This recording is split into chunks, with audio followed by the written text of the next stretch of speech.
Let's try that again. Ha ha. Okay. Here we go.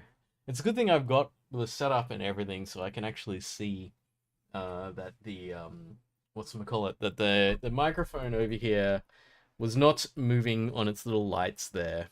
So, I'm back. Hello everyone. Okay, I've just got all this stuff sticking into my face here. I think this is what like actual streamers deal with all the time.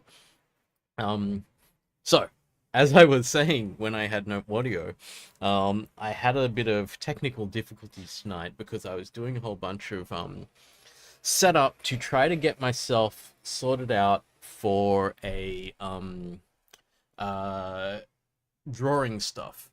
So I got the setup partially done, and I'm like, screw it, let's just go live and we'll fix it live if it's not working. So hello everyone. Hello Dongju, you're in first. I don't know when you were here, but you're obviously first. Hi Donna, hi Silux, hi Hamish, hi Haljan, hi Sam. I think that's everyone that's here so far. Um, Hope you are looking forward to some interesting stuff tonight because it will be a little different from normal.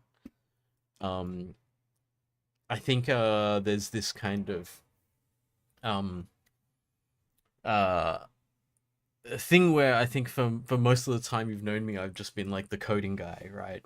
But today we're gonna do some game design and we're gonna do it very visually, so it's all gonna be I'm gonna be doing drawings and stuff like that.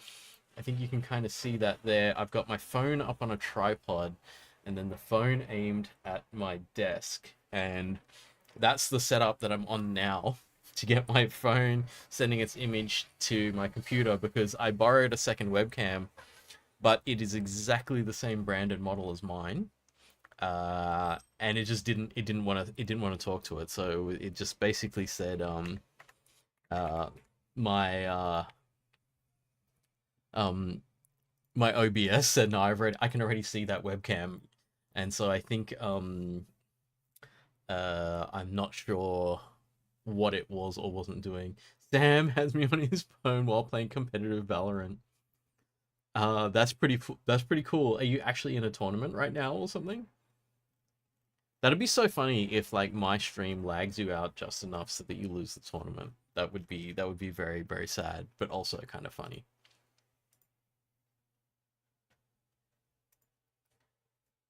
Okay, just ranked. Okay, all good, all good. All right, so what have I got? What have I got today? I have my pencil case, which has a whole bunch of stuff. Actually, let's go across to the other side. This is the old setup I had for miniature painting, which I just kind of butchered. And there's my desk. So what do I need to do? I want to turn this way,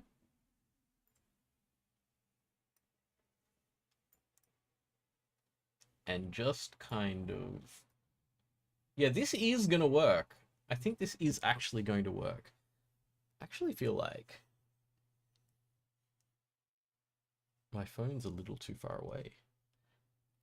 Yes. Okay. All right. It's not perfect. Not perfect, but reasonably acceptable.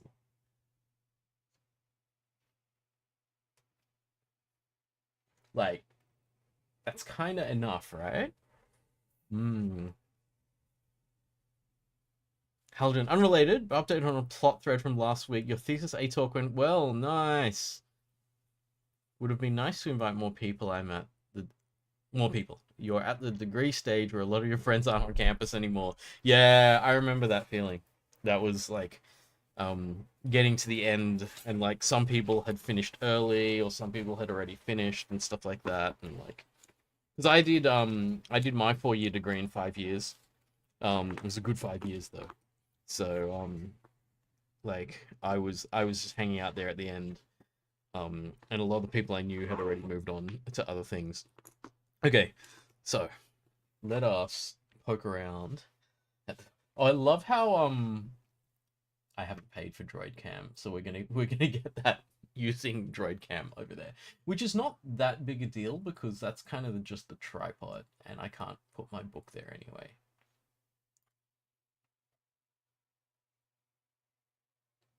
4 and 5, yeah. What did someone say to me? Someone said this to me, and I said it to other people later because it was just so funny. It was like engineering can be like um the best 5 years or the worst 4 years of your life or something like that. Like it was something I think I ended up saying that to computer science people. It was like this is either going to be the best 5 years or the worst 3 years of your life. Okay. So, oh, I showed you this before, right? This is my sketchbook. I wonder how the detail is on this. How the focus is. Focus seems to be okay. So this is some random stuff that I was drawing.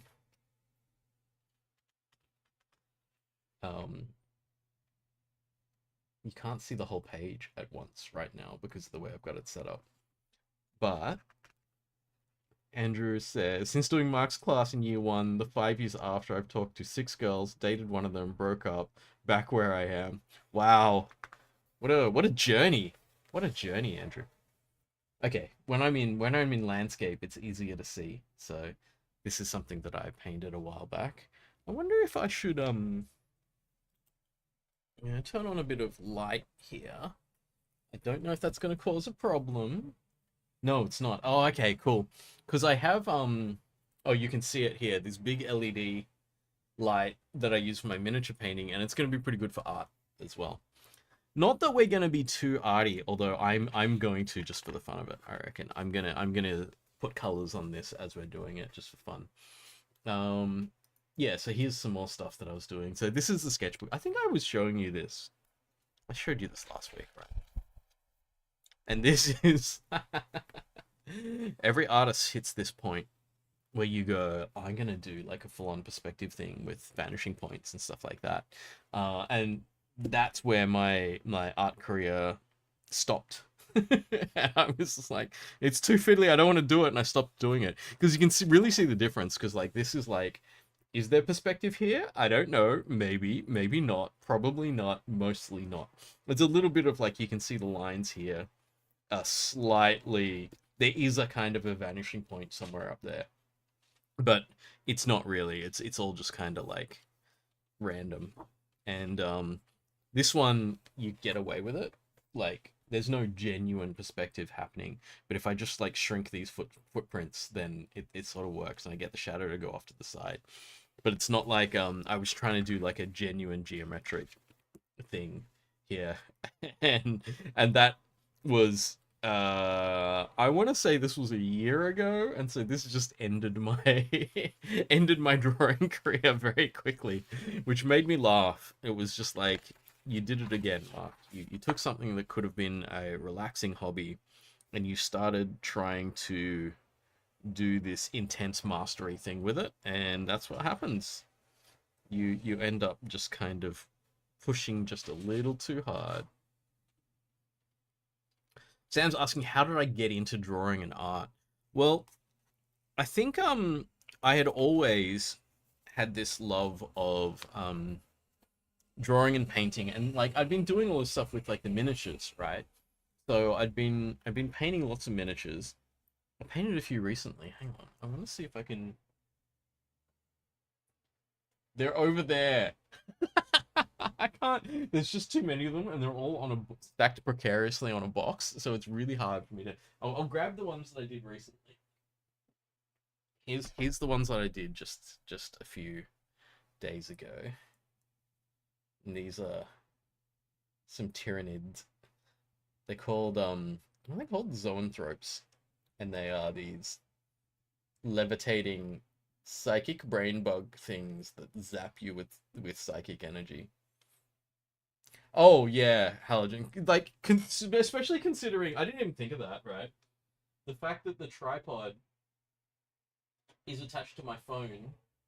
I don't know if you can hear me still. Attached to my phone, which is not even plugged into power, which means it is very, very portable.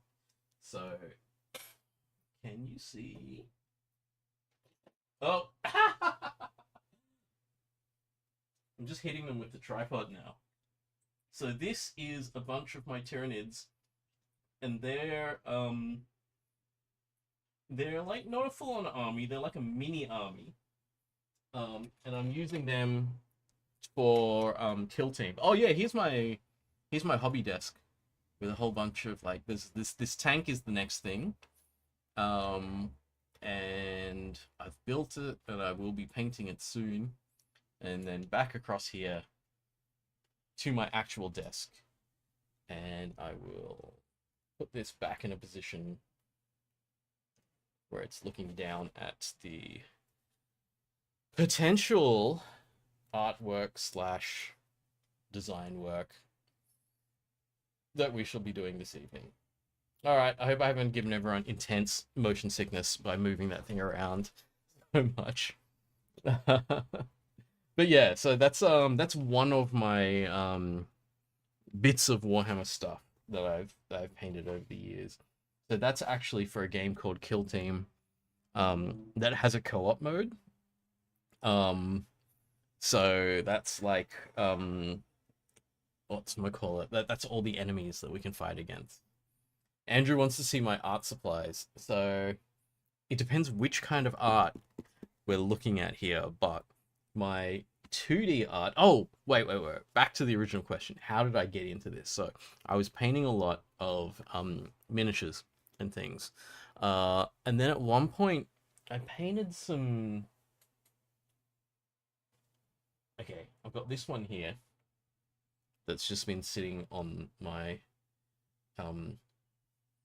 on my little display of stuff there. So I just copied this image from online basically and painted it, and it's like this kind of synthwave sort of thing. And I painted this on this random little canvas, like just this little canvas that you just buy from Officeworks for like $1 or something like that. And that was kind of exciting because it was like, okay, all this stuff that I've learned about miniature painting, it gives me enough kind of,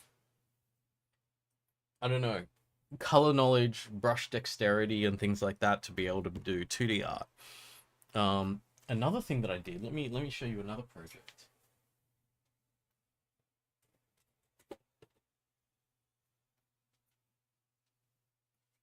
So this one is from a model kit. So Bandai does these model kits of Star Wars things, and it was again a tiny cheap model kit. You can see how big my hand is here. It's pretty small, so small's good for me because I do miniatures. Um, and it's the Corellian Corvette from Star Wars, and I thought, how much fun would it be if I painted this thing, and then I put it into a picture frame that was painting the backdrop of the image. This is Tatooine in Star Wars, and so what I did was I just like looked up an image of like one of the stills from the movie, and I was like, yeah, I think I could paint that. And then like it took me like a bit of trying to figure out exactly what I was gonna do, but I got this to look kind of reasonably similar to. Actually, let me find it.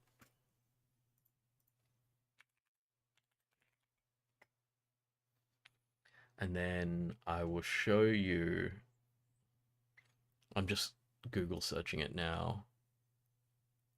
Why is my internet so slow? Maybe my internet's slow because I'm streaming. See if I can find the image.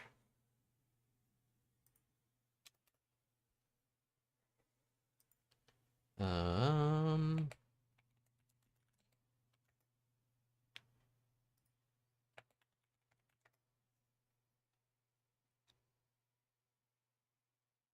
I swear it wasn't this. Oh, wait, there it is. Okay. I will go across to which scene is the one that has. Yeah, there we go. See if I can. Okay. So it was this image, and I was like, I think I can potentially paint this because there's not a huge amount going on here. Like, I can draw the two little circles, and I can do this curvature for the planet, and then it's a matter of trying to get this, like, atmosphere corona thing here, and then just the kind of swirls and patterns and stuff in, like, whatever sandstorm and stuff is there. So that ended up looking like this. And it's not exactly the same. You'll see the differences of like, it's much more saturated in mine, although that could just be the, let me brighten this up. Yeah, it could just be the way the cameras are dealing with it, but even on what I see now on my monitor and here, mine is much more orange. But at the same time, it gives you the right idea of what I'm doing. So doing these kinds of things got me to wait, I'll just go back to my face. Got me to thinking about doing 2D art and stuff like that, which is like a whole lot of fun. And to a certain extent, I'm just going to put this one back.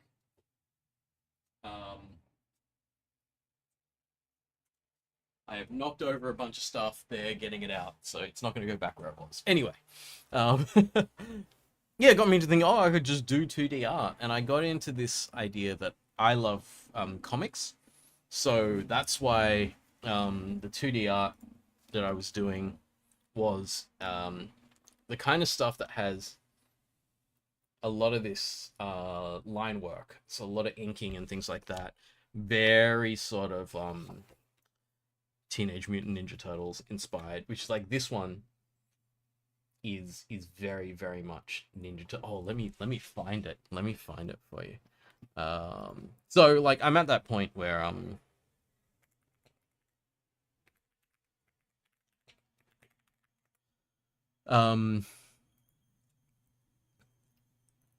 at that point where I'm not good enough necessarily to do my own art, and I'm still just like copying from people to learn how to do things and stuff.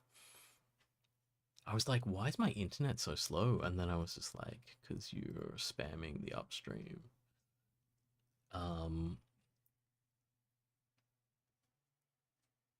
Surely there is a bigger version of this. Let me show you. So this is the image, but surely there's a bigger version of this somewhere. No? No? Okay. I'm looking up Michelangelo covers, but that is the one that I'm looking for. Let me just see if there's a search Google.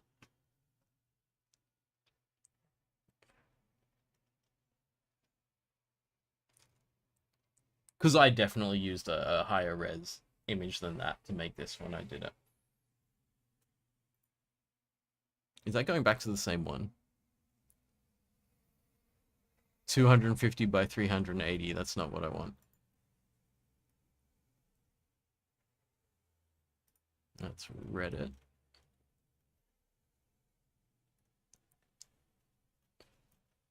Look, let's just take that one and zoom in. It won't be great, but it might be good enough. All right. So we're going to take this. No higher as... Oh, wait. There you go. Okay. So this is interesting, right? Because this is the... Because I was like... I love the idea of this kind of urban nighttime cityscape. And I'm not good enough to draw the character. So I just flat out removed the character. And I put a little plane in instead. And that's how we get this. So this is my drawing, and you can kind of see, if I go back to this, you can see how the buildings and stuff, like I've not used a great deal of imagination for the buildings and the moon or anything. Like, it's just straight up what it was there. So it's that, and then this, even like that little like glow at the bottom and all that kind of stuff. So it's all like, yeah, straight up. But it's kind of fun, right? Because I'm still getting what I feel like is a good enough reproduction of color and shapes and stuff like that, that I'm like, I'm learning how to do this. And there's a bit of the kind of the feel for line work and stuff like that makes sense to me. So I'm sort of learning. I should say I was learning And then I stopped. I went back to painting miniatures and stuff like that. So but I mean, there's still art going on. It's just not always exactly the same. So, good use of this sketchbook is to actually like uh do some stuff today, um which is actually going to make use of the fact that I bought this big, chunky, thick sketchbook and I never did anything with it. So the things. Oh, thanks, Sam. That's very nice. The things I need to think about are um, what what does this game look and feel like? Um, how does it play? What kind of experience are we giving the player in this game? I wonder if I can. Oh, I can. Let's just put that really high. I'm like, I've got two boom arm things here. One's the microphone and one is the light. And they're mounted to a desk right next to each other, which is fine when one of them's always over the hobby desk and the other's over the computer desk. But now I'm trying to get them both on the same space. It's quite funny. All right. All right, so we've got very bright light now over here. Yes, over there. Perfect. And then the microphone can go back over there. This is so funny. Look at this. Look at this setup.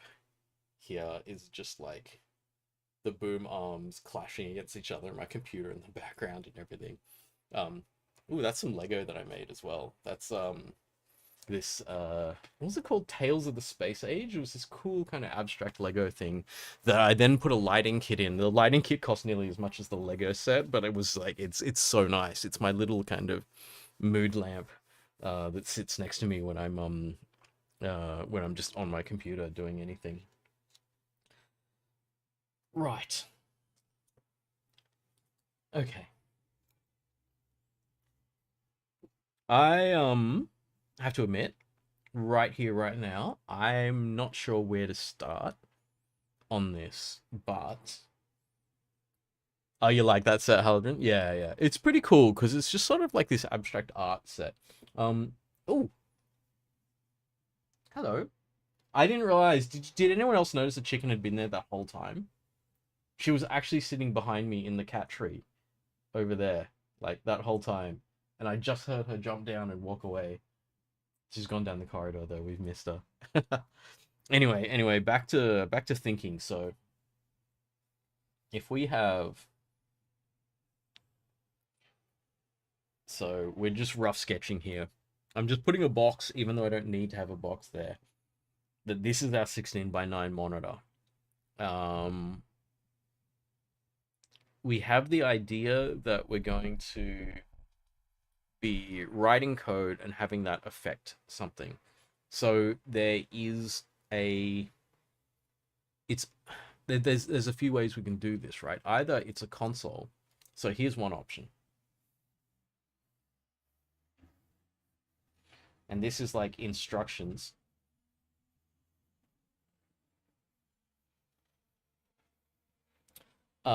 And then we've got like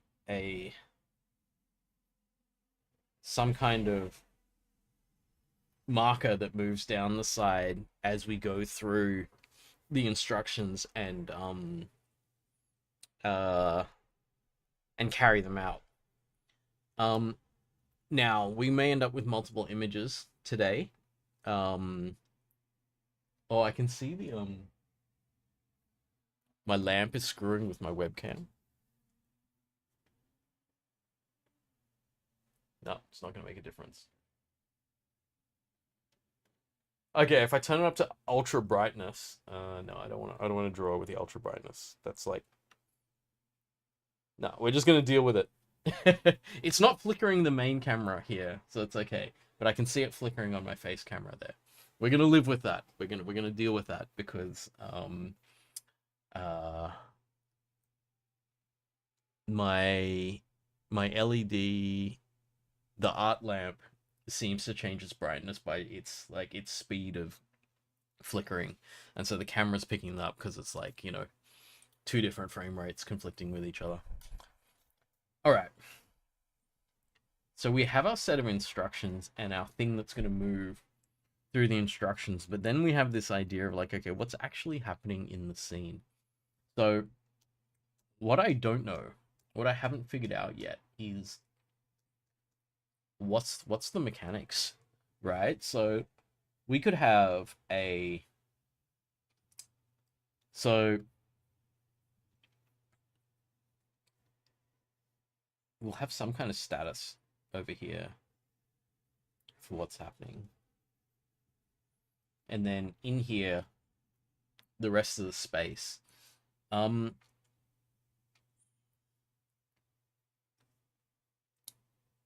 big question, and it's good to kind of draw this to figure this out. A big question is what is even happening in this game? So we've got chicken. There you go. There's the cat.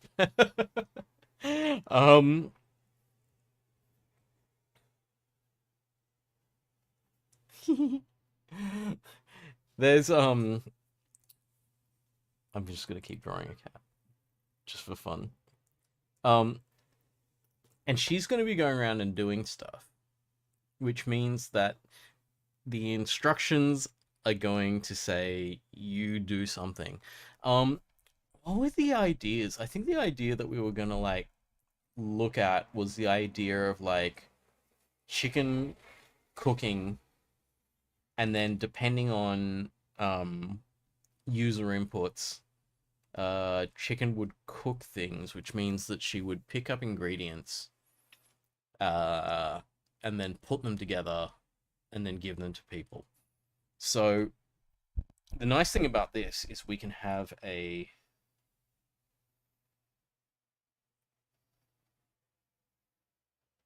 that's not big enough. Sort of the idea of like a serving counter around here. Or even just up here. And we can do this kind of thing where we can have like, okay.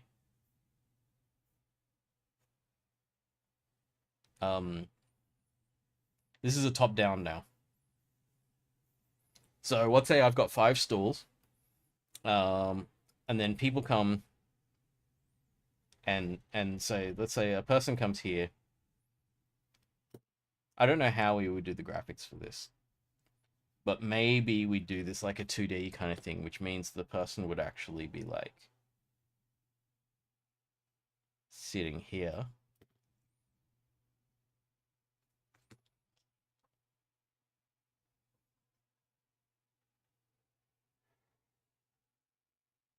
And there's my weird smiling person there. And they would have a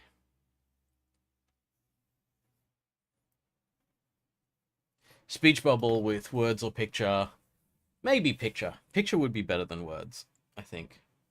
The less wordy the interface is, the better. So they go, I want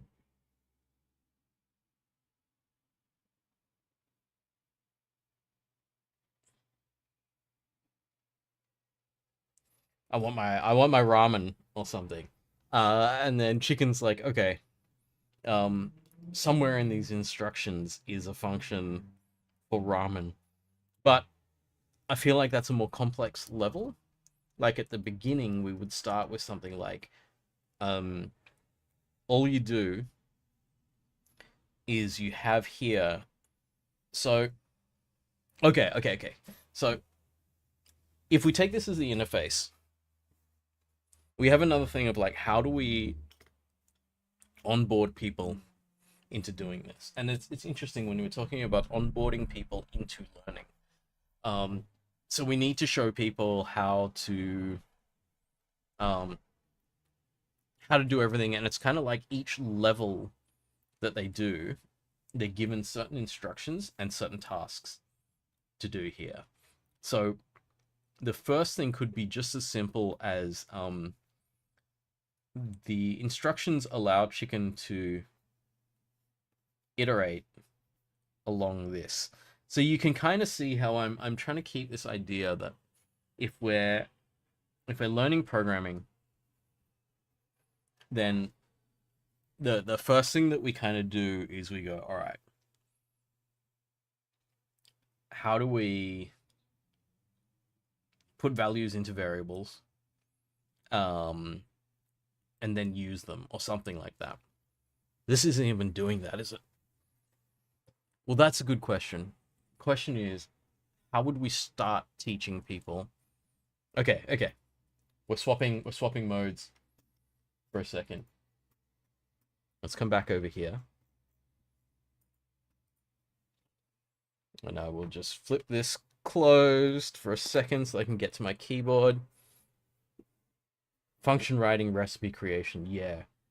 The only problem is, how long do we normally spend learning programming before we learn our first function?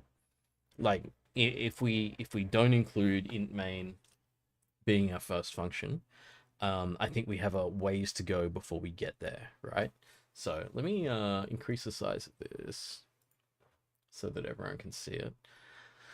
What are we today? April 14th. Okay.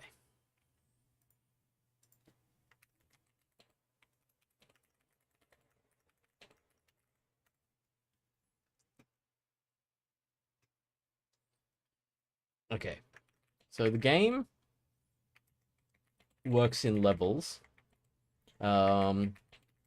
Each level, is it a level? Let's just say days. Days of work done in Chicken's Chicken Restaurant.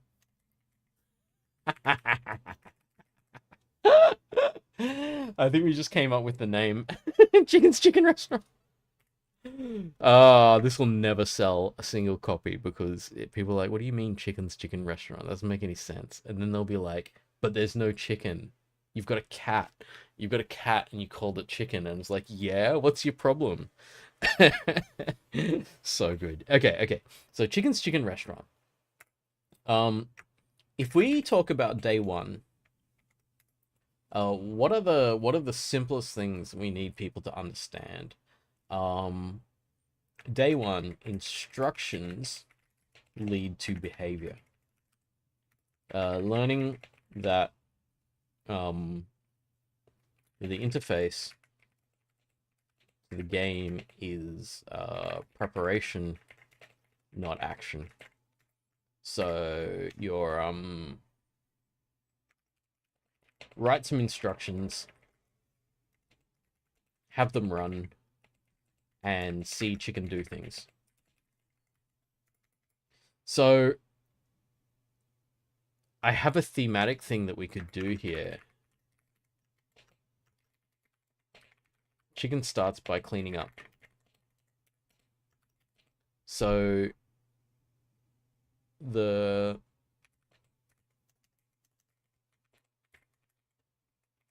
first instructions look like this.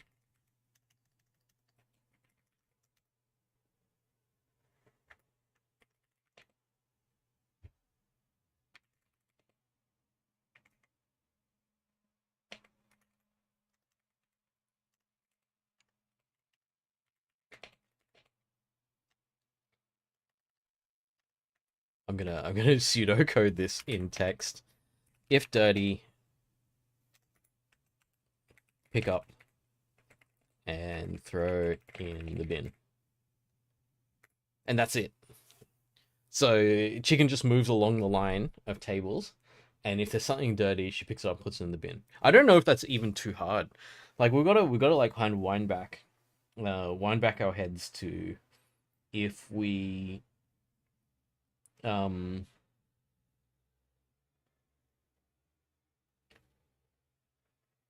if we think about never having coded before, what would we want to do in the beginning to just show people that you can use instructions? Halogen's still thinking thematically. Chicken learns to cook at the same pace as a player learns to code. So the beginning one's like crack an egg, cut a vegetable kind of thing. Yeah. So we could do this by not doing this cleaning up thing. But we can, you know what we can do is we can build up functionality. So chicken starts by, we can do the same thing functionality that I'm doing here, but thematically different. delivering dishes. So so it's like the idea that maybe someone else is cooking and chicken's just delivering the dishes. So what you'd do is you'd move along the row, and if you see a customer, you give them the dish. And so the nice thing is you can get this starting situation where it's like, okay, situation 1, customer is in seat 2 of 5. So let's say the 5 seats like I had there. So the customer is in seat 2 of 5. Simple candidate code. So this is something that someone could conceivably write. Is starting state is at index 0. Oh, we're gonna have to do index. If I do indexing from 0, and people might not like that game-wise. Oh, this is so funny. This is gonna put me back into like doing it in Love 2D, because Love 2D is indexing by 1 anyway. Hello world equals chicken greets the customers as they arrive. Chicken climbs the ranks to restaurant owner. Yeah, yeah. So actually, we could do that. We could not even give them a dish. We go up to them and we greet them, and receive a pat. Ha ha. Who here knows how to animate? I need someone to animate the customers patting chicken. We'll figure that out later. We're so far away from that. Okay, so customers in seat 2 of 5. Simple code, starting state is index 0.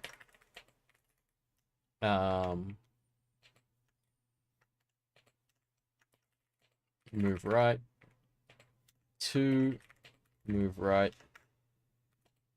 3, greet customer. 4, win. So this kind of works, right? Where the first challenge for people is quite simple. You've only got 2 instructions like that. And then like the next situation is day 2.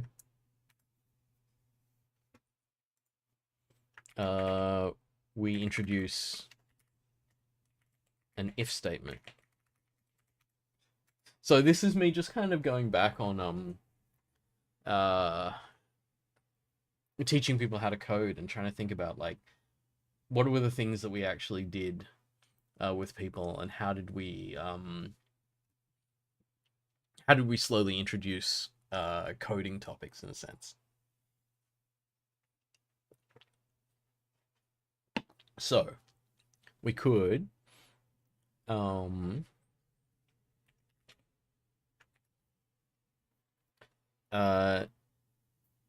wait, we do this thematically.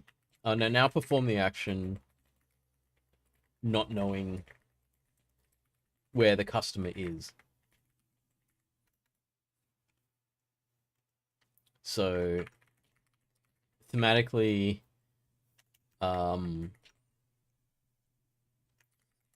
several customers come in one by one, and chicken should greet each one.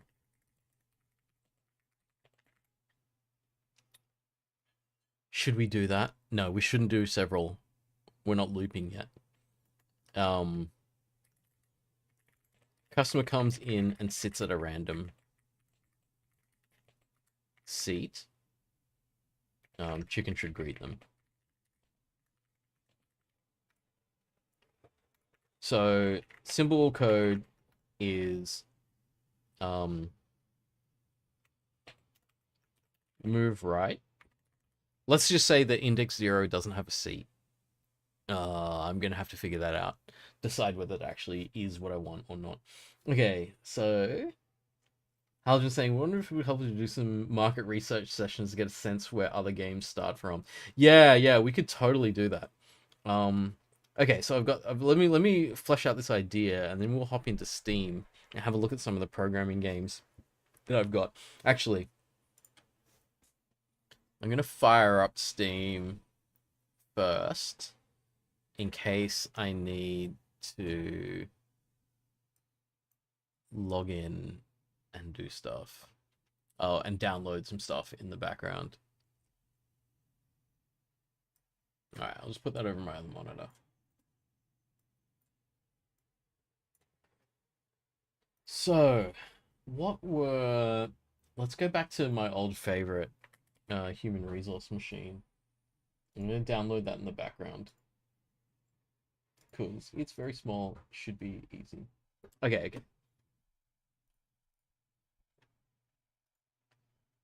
So, back to this. You would move right,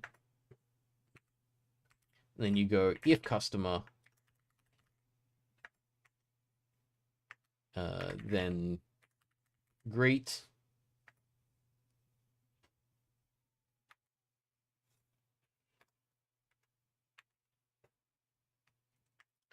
we're going to be looping here, right? Loop back to 1. I don't know if I want to loop with go-tos or not, but like something like this. Well, some kind of loop that loops back up to here. So this is potentially too much at once because we've got if statements and loops at the same time. But this is kind of where we want to get to, right? So from the beginning is like you do this and then you do this and then things are going to get more complex. Okay. All right.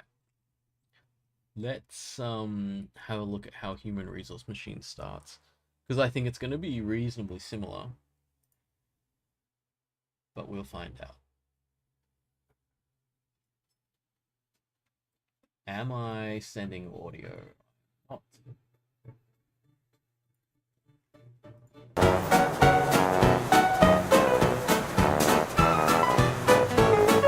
now I'm sending audio. That could be very loud. I'm gonna turn that down.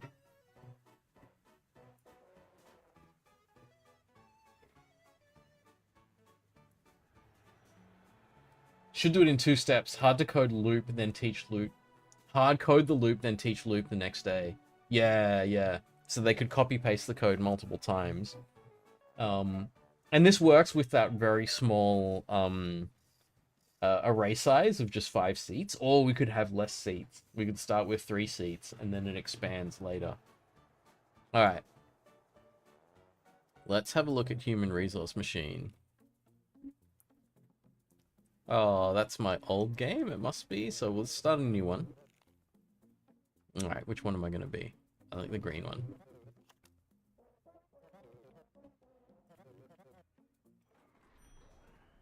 Okay. So human resource machine was really cool because it was like nearly an accidental teaching you how to code an assembler.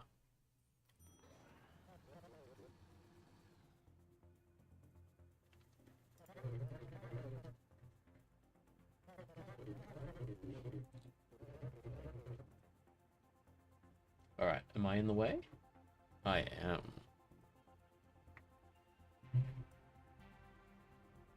Where am I not going to be in the way? Maybe up there? No, I'll go bottom left corner for now. Ooh, dragging the wrong thing. Very lively music came on as you got into a gunfight in arena breakout. Oh, very good, very good. Okay, drag commands into this area to build a program. So this is actually the kind of thing that I'd want to be doing. Tell your worker to grab each thing from the inbox and drop it in the outbox. So, yeah, I can already see myself trying to do too much too early. So the first concept... Oh, good feedback.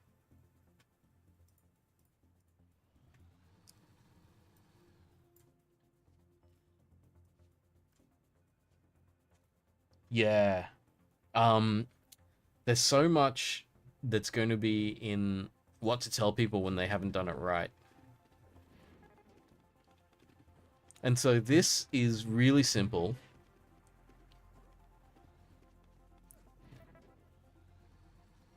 And it's just the instructions are executed. Interesting, interesting. I gotta be careful, I think, to not just straight up copy this game. Alright.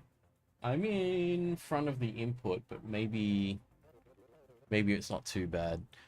Oh, I should also just show you that this here says bootsec. So it's actually saying boot sequence, which I'm pretty sure is that is an assembly command, right? So I think that they were like very specifically going, oh yeah, this is a real thing.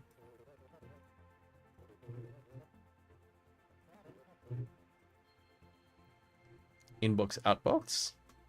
Grab each thing from the inbox, drop each one into the outbox. Got a new command. You can drag jump arrows around. Right, so the first thing they did in this one was looping. With this new ability, you complete this assignment using only a total of 3 commands. So we go from the inbox to the outbox, and then we loop back there. And this should do it. So it is okay to introduce some kind of programming mechanism in the second time. And maybe for this game, they thought that looping was the thing that you do first.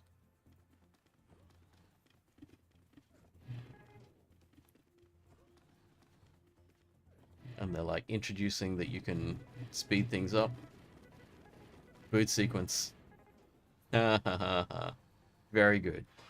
Very good.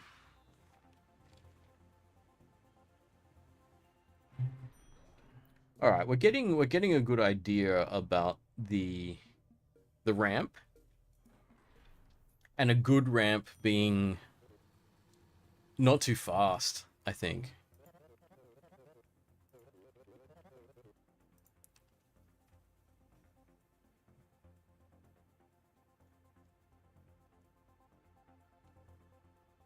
Right. So they're doing like memory management stuff already.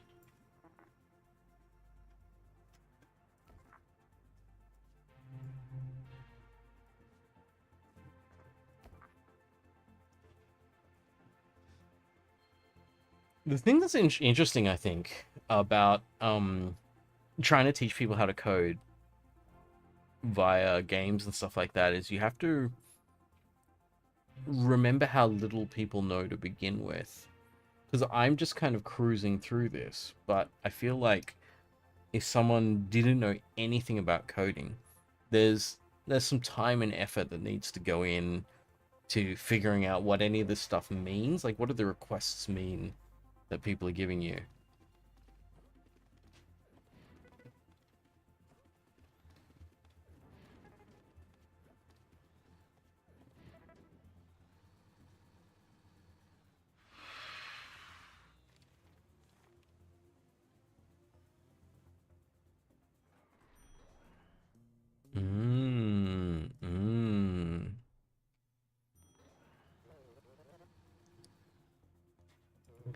Is this like if statements? No, not yet. Grab the first 2 things from the inbox, drop in the outbox in the reverse order. Alright, so we've got our first little, like, programmatic thing.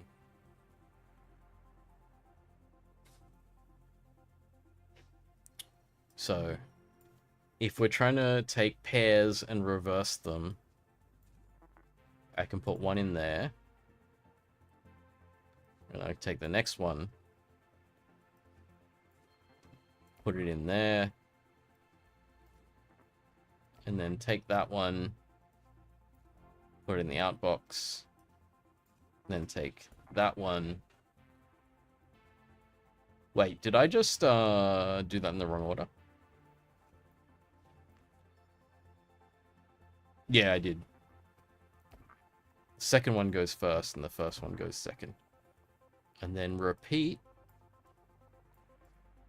I do like the flow of this though, right? Like they're teaching me things, and it's sort of like everything that you're getting is something that,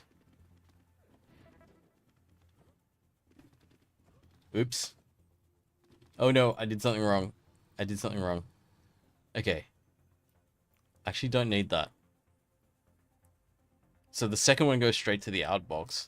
This one gets copied from the first one and sent to the outbox. Right, let's try that. Okay, we store the first one. Then we take the second one, and then we deliver the first one. And that's reversing those two. And then we store one, deliver the second, and then the first. And this indicator is moving down the instructions so they can see which one I'm doing. And you can even, like, step back and forth. And it redoes the animations and stuff. Question to myself, am I just re-implementing this game? Because I used to like this game so much. I feel like I am. But also, should that be a problem? Like, I don't know if that's necessarily a problem, if what I'm doing is sort of reimagining this thing with a slightly different theme. But otherwise, it's like a very similar game.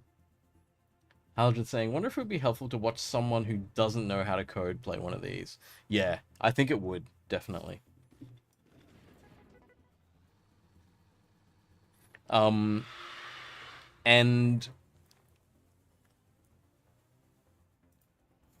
oh, I didn't want to go back. How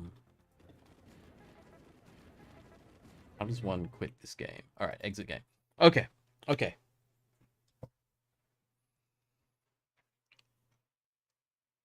We got something useful out of that. Like, we've got an idea of, like, this slow curve. I can potentially just hop on. I won't do it now while I'm on the stream. But hop on YouTube and watch other people playing games like that. And seeing what they get out of it. Oh, and also the pace that they go through it. And I can learn a bit out of that.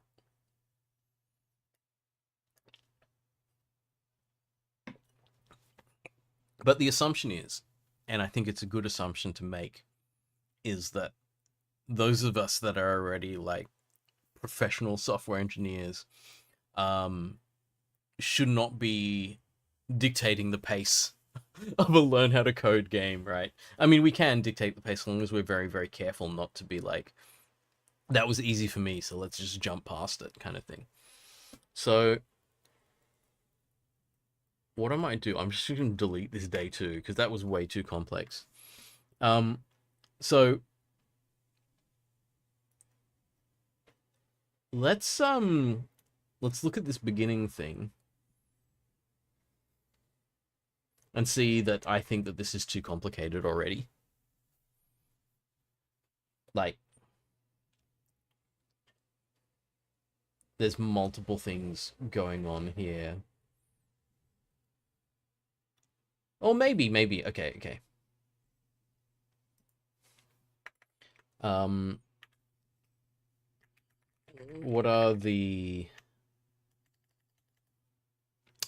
What instructions do we give people to begin with? So, instruction set. Move right. Well, how about we start with just this, right? So the instruction set is only these two options. And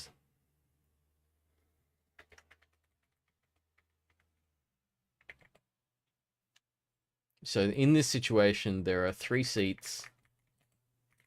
All of them have customers. So all you do is you just move right and then greet.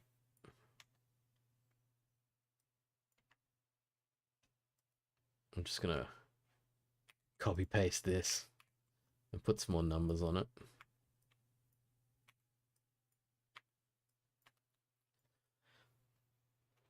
So this is fairly simple, and it's just like, all we're going to do is move along the row of customers and greet them. So we get this kind of idea, and then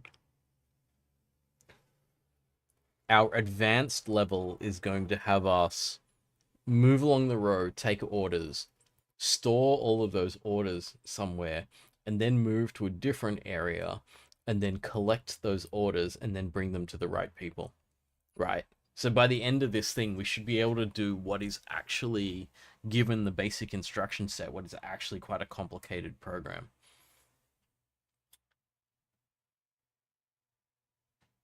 Okay, let me go back. Just for fun. Oh, oh. How are we doing here? Okay. Let's go back to the drawing board in a very literal sense. Okay. So we've got this, and then we've got this other ability to use the prep area. So this is like late game, we're going to get to that point. Early game, we're just going to go across here and do things. And the prep area works in a similar way, where you move up or down, and once you're down here, you're on a different array. And so it's this idea like we're going to move through memory here, and this memory here is our inputs. Actually, this memory here is our whole I/O, because our inputs and outputs are there. And then we go into this prep area, and that's where we do things. We may want some way to store information as well. So we can have like an order sheet or something like that. So we can have like an order dockets or something that we put over here or something.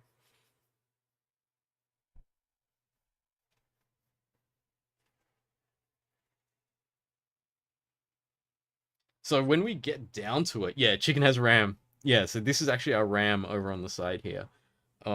Where we're storing the information about the orders. So this array has to be as big as this array has to, well, this array is like some open-ended kind of space here where the prep area happens. And so when we get to like really, really late game, we're getting into this kind of feeling that you're processing based on inputs, and then you track the status of each one of these, and then you deliver once the status reaches a certain point. So it's like order taken, information on the order, go to the prep area, do your things. And so this already means that this interface doesn't really work, because this prep area is going to get bigger. But what we can say is, let me actually, for the moment, say late game. So this is late game down here. Early game is kind of the cool thing is what we can do is we can do this with kind of perspective, where this is also late game. So in the beginning, all you see is this much, right? Or you obviously see the instructions and stuff, but of this kind of kitchen restaurant area, you see this much, and then mid game you would see the prep area moves into the space, and this shrinks and it moves up further up the screen, that kind of thing. And so we get this kind of development where early game looks like this. I'm just gonna I've got a plastic sheet that goes in there for ink, but I don't need that for the moment because we're just purely in pencil. So a lot of like what I work with when I'm doing those drawings. Sorry, how long ago did someone ask to see my art supplies? Andrew did. Sorry, you did, and I got sidetracked with other things I didn't show you.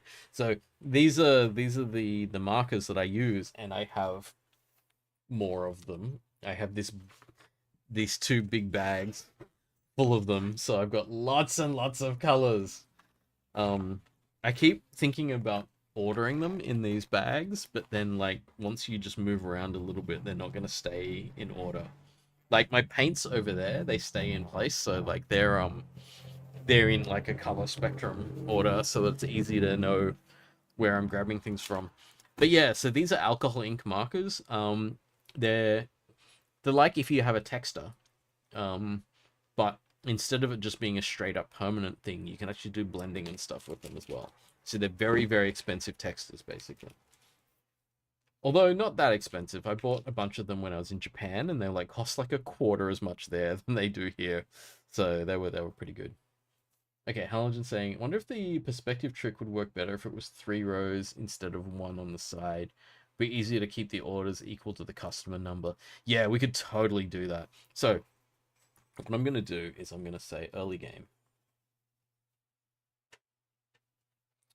And so, what I'm going to do is just remove these ideas from the early game and say, in the beginning, we only deal with this kind of single array in front of us here. So the first few days of work are doing things like delivering orders and just manipulating this array. So you're either greeting customers, delivering orders, or cleaning up or something like that. So this is what it looks like in the early game. And so we have this kind of thing where we don't think about RAM, we don't think about multiple processing or anything like that. We just think about navigating this little space and doing little actions. And then in this thing, we would learn about like if statements for checking chairs and stuff like that. And we'd learn about loops. So we'd learn about iterating across the seats. We can even start with less seats. So we can start with like these two seats not even being there, because like you only need to do something 3 times to know that a loop would be more efficient than doing it manually.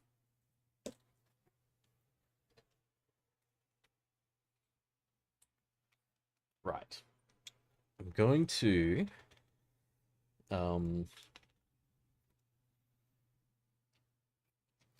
go on and do like mid game and late game in a second, but what I thought might be fun is actually some color on this. So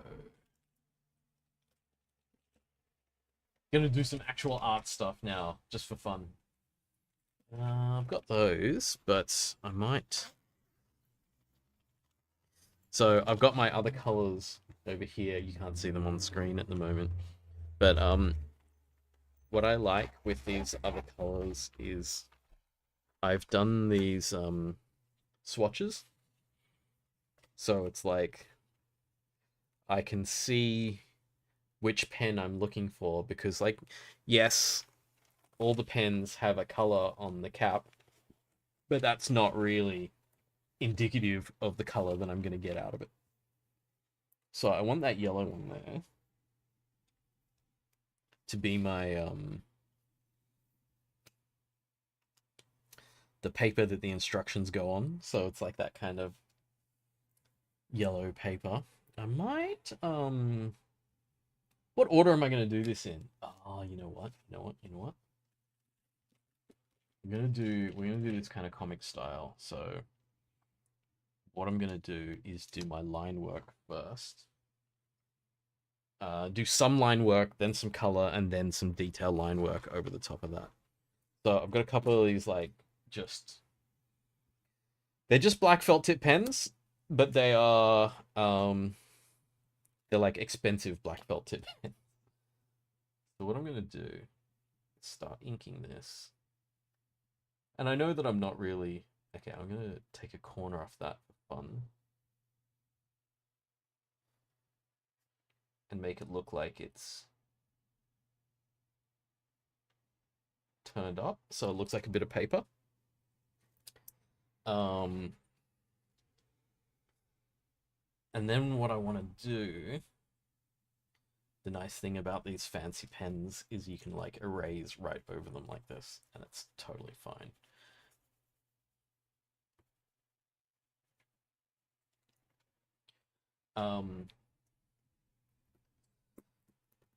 I don't know what word I want here, whether I want it to be instructions or not, but let's just go for that for now.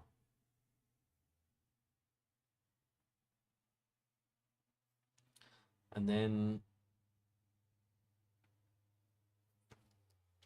got my arrow there, which I will do some color, I don't know, red or green maybe. And I'm just gonna put some example stuff in there where it's just like move Right. Greet customer. My handwriting's pretty bad. Move right. Let's just leave it at that for the moment. Was this the color I wanted? Yeah, it was. Okay. So what I'm going for is this kind of like, oops.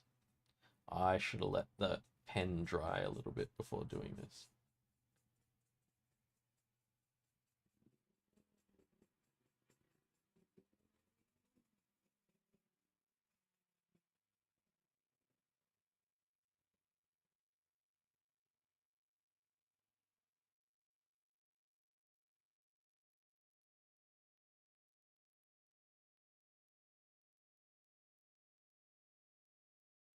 Um, we'll get this to look like a notepad.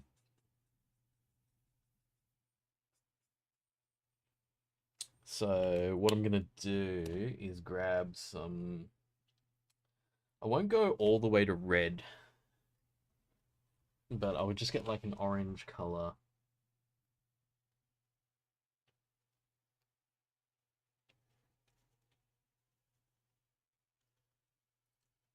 I'm just searching through here for it. I've picked it out based on these.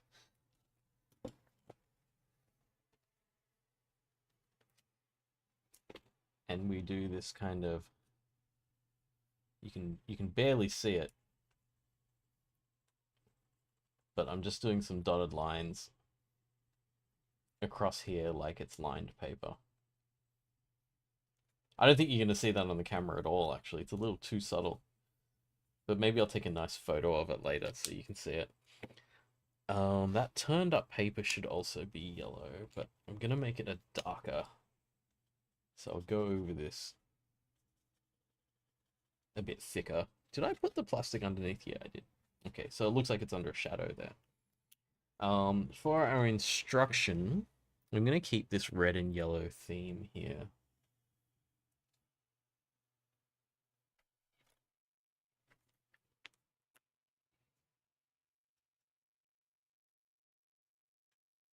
Right.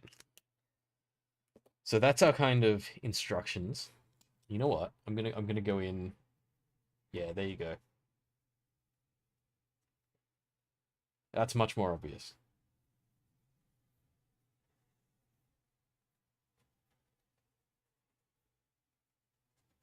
Yeah. Okay. Okay.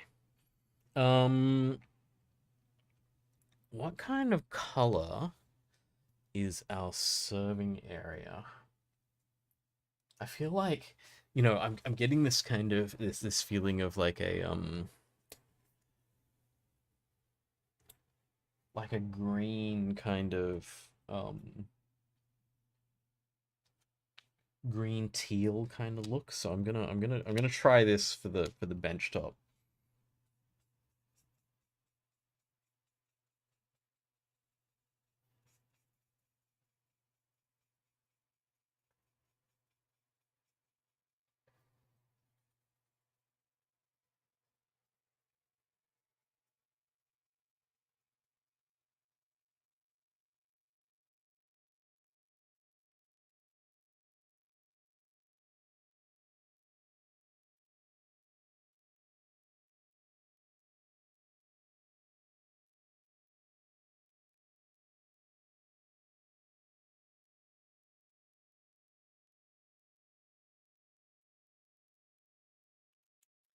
Um, well, let's give chicken a little bit of color.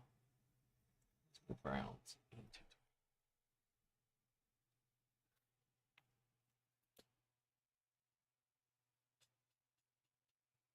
I'm gonna start with like this kind of ginger browny kind of color. Except around her mouth, because her mouth is white.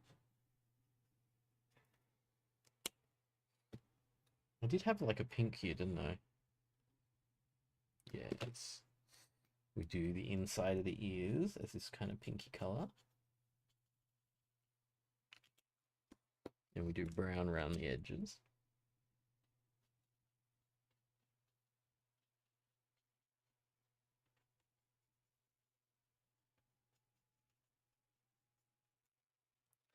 And then we get a darker color. I'm just going to go for a gray. And we put her stripes on.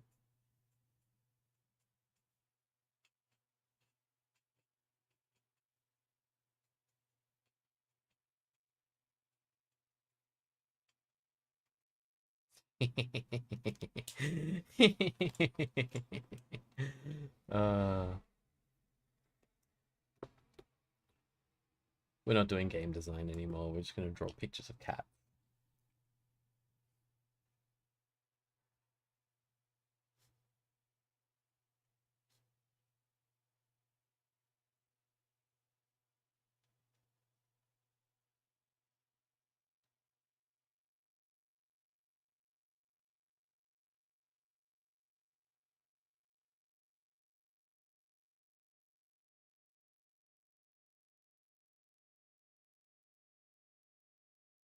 Let the tail have a little bit of volume now. Yes.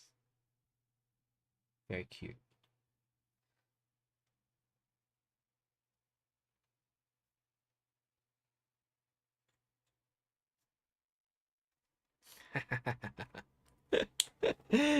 Okay. The arrows I don't think we need to draw because they would be uh they would be evident in the movement of the character and stuff, and people could play around with that by putting different instructions in and then running them. We need some kind of interface for actually running these instructions. We've got some good, nice space over here for this.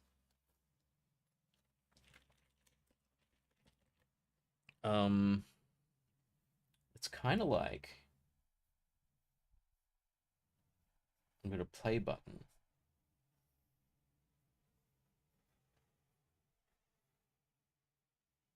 And then a, what's the, it's that, and then that.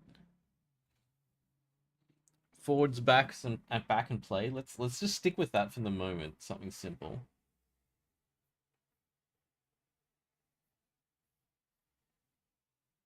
And that would be the kind of controls for this. I don't know what more information that we'd need on this, but I'm sure that at some point we would need more information. But let's go with that for now. I don't know why I made this box bigger than the buttons, but for some reason it just wanted to be that. All right, we got a button here.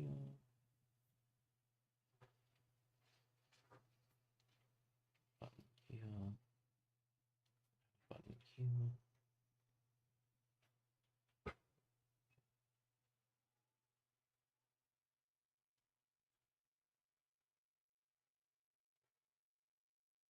Surely a pause, yeah. Oh, we could, yeah, we could have the play turn into a pause when it's running. So we could get away with that. That's the thing about doing paper prototypes. As fun as they are, um, a digital prototype will be more effective than this. But there's something, I don't know. There's some purity of the joy in doing this on paper.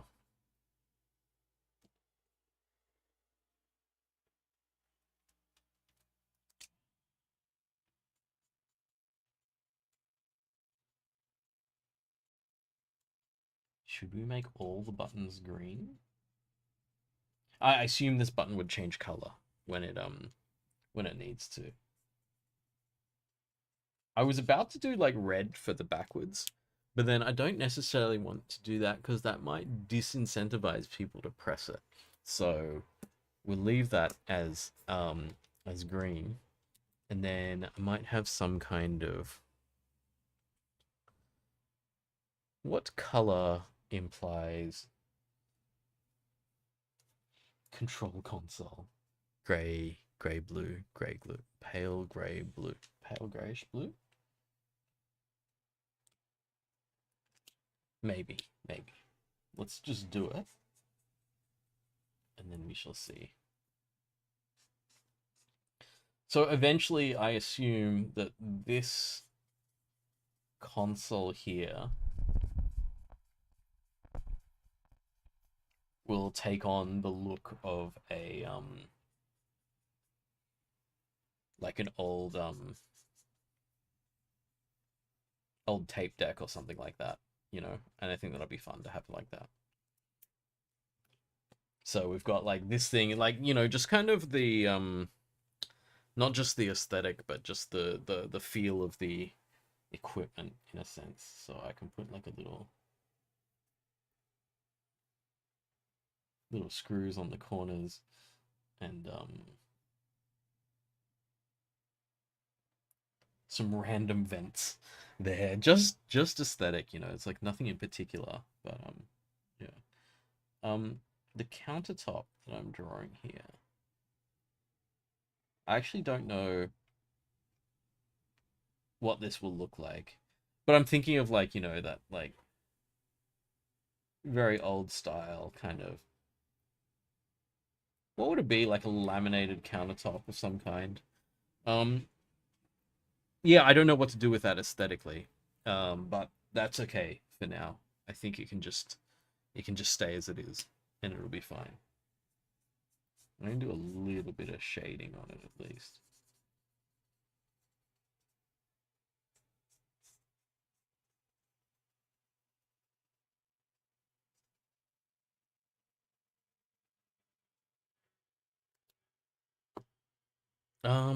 And then we would have the floor be kind of a,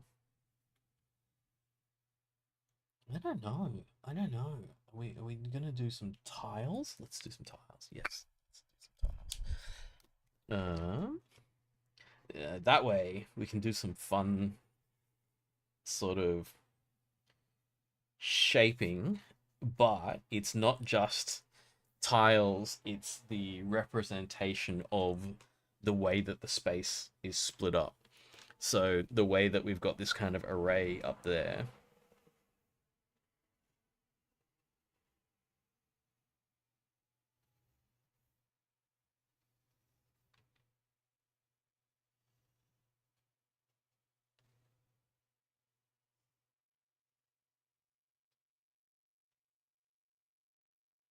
So we get this kind of vague representation of a two-dimensional memory space, which is the kind of the hints that we've got going on here.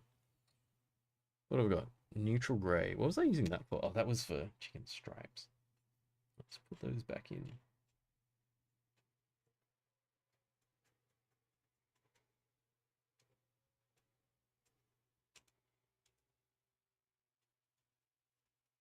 Because she is actually kind of darker than that brown. So. I want a pale color. What is this? Yellow gray.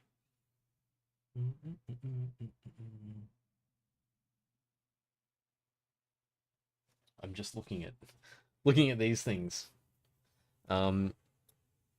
This is my like kind of pastel color set. I like using this when I'm using dark lines, because that way it kind of gives me a lot of contrast. But I just need something very pale. So here's my, no, I want the O2. CG020. Yeah, okay. Hi, Dean. Oh, this is Walk. I was wondering about that.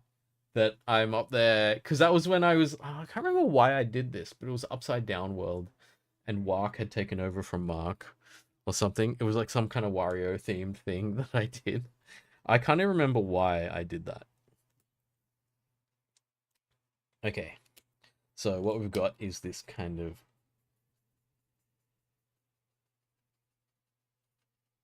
square grid on the floor.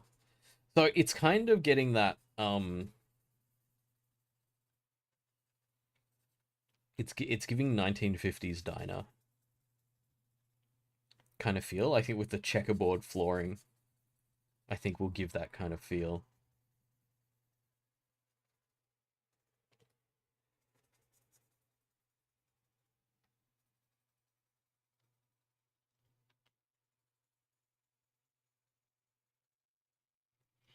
Do I need to do other colors? I don't think so.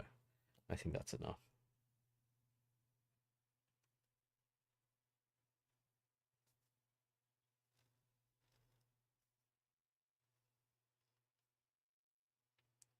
It's just a hint of this. I love how crooked my lines are as well. I don't think that matters. I think the idea of what I'm doing is more important than what I'm actually doing. But the nice thing about this flooring is that it gives something definitive to the movement of Chicken as she moves around the scene. So you can, if the grid pattern is the flooring, then you can kind of tell how she's moving. I think actually I need a little bit more color than that. You can barely see it, right? I'll go over it again. The nice thing about the alcohol ink markers like this is you can kind of just keep going, and it'll deposit just a little bit more pigment the next time.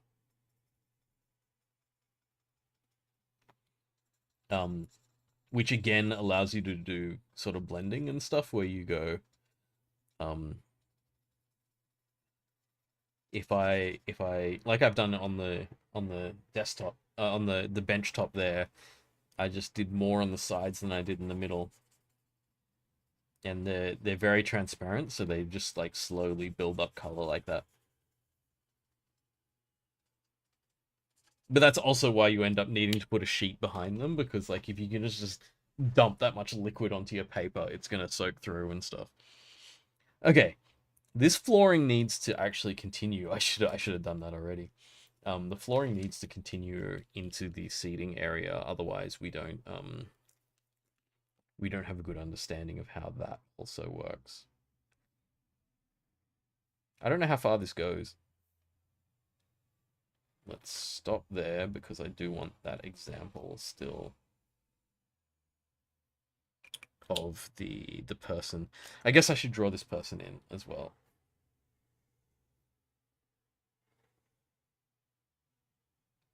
This is not a very good human face there, but let's just roll with it because it's just representative. It doesn't have to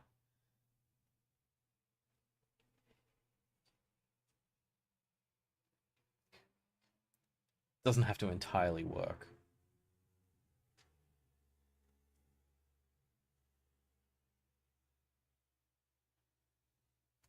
Is this a self-portrait? I don't know, but maybe. And they are saying, I would like a thing. Oh, actually, this is not necessarily a good representation of the early thing, because we weren't taking orders yet. But, you know, we're just going to roll with that for now. What t-shirt am I wearing now? A blue one. Let's go for blue. Oh, I don't want to use that blue. I was about to use a really, really strong blue, but I don't want to just suddenly become the main character.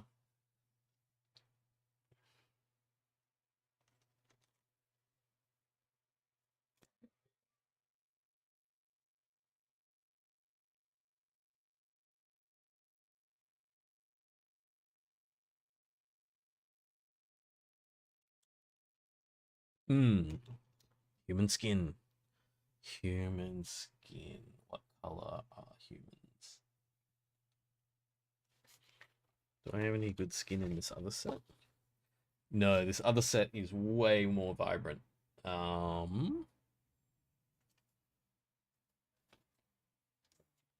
gotta be one of these. Human skin. March 2025. Maybe we'll start with this one. It doesn't have to be. It doesn't have to be perfect.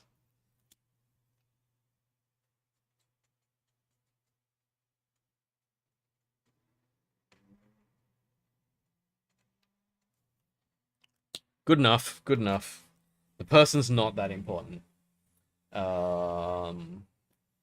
Because when you think about it, there's going to be multiple of them, and they're going to be like just sort of making requests and stuff. I think that these seats that I had there are no longer.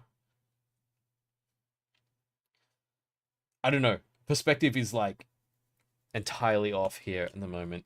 So let's you know what I shouldn't have done? I shouldn't have just immediately done these in pen. Should have done them in pencil first, but you know, it's too late. It's already happened. And we're gonna make these chairs like a pink or a red or something. Maybe not that level of pink. That one. It's called light prawn.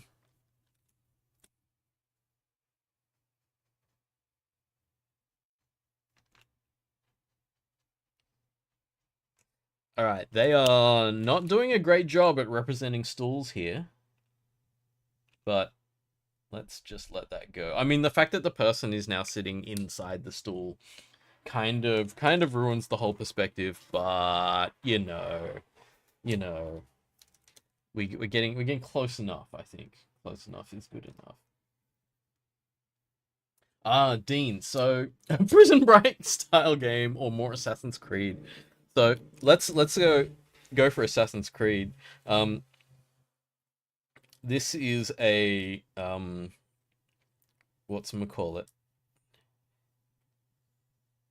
A food game. So Chicken is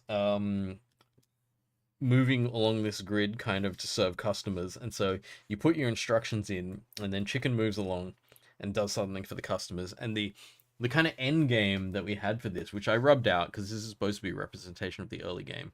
I actually don't know what that status is anymore. I'm gonna let that go because I don't think that's important.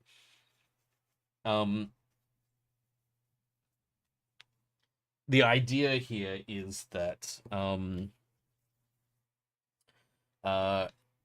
Chicken needs to be given the correct program to do certain tasks. So at the beginning, it's like just greet the customers, and then later on, it's going to be like, if there's a customer there, come back and pick up food and bring it to them, or something like that.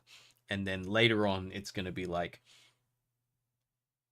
talk to all the customers, take their orders, put their orders into, I'm just gonna call it like it is, into another array.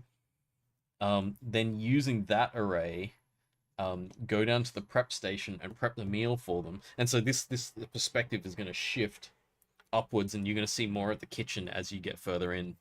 So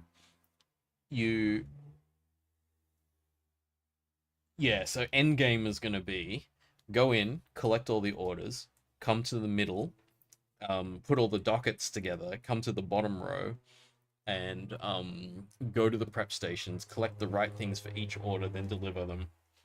And hopefully by the end of this, it will teach people how to do, like, so the very beginning is like teaching me how to like work with variables, if statements. Although variables we haven't quite worked out yet. I reckon that'll be like collecting orders. That'll be later anyway.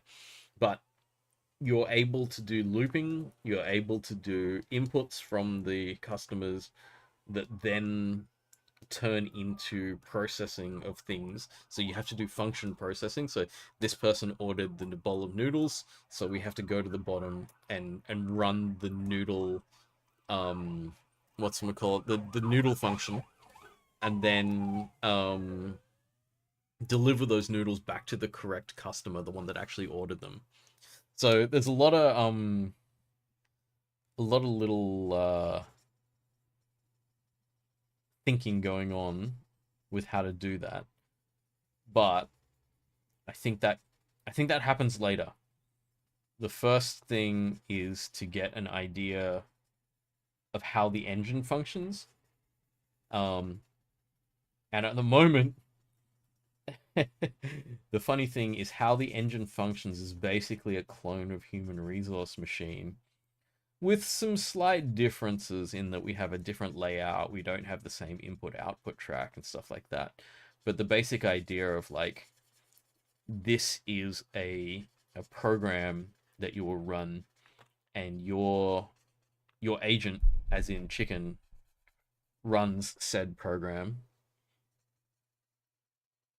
and achieves whatever goals you've set out for her during the particular tasks. So we had like, where is my mouse underneath all this stuff? I will go back to the lecture scene here. It actually still called lecture scene from back in the day, where it was like, this is what happens when I'm on slides and talking. So, for example, there's 3 seats, and all of them have customers. You have to greet all the customers, and the only moves you get at the beginning are move right and greet.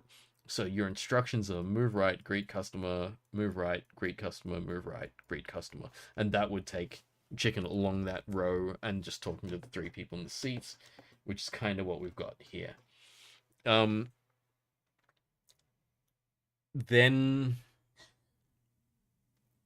yeah, and then more capability as the game goes on. Yeah, Dean, the only interaction the player has is to write instructions and then run them. So you can only affect this panel. You can't just say use WASD or anything to the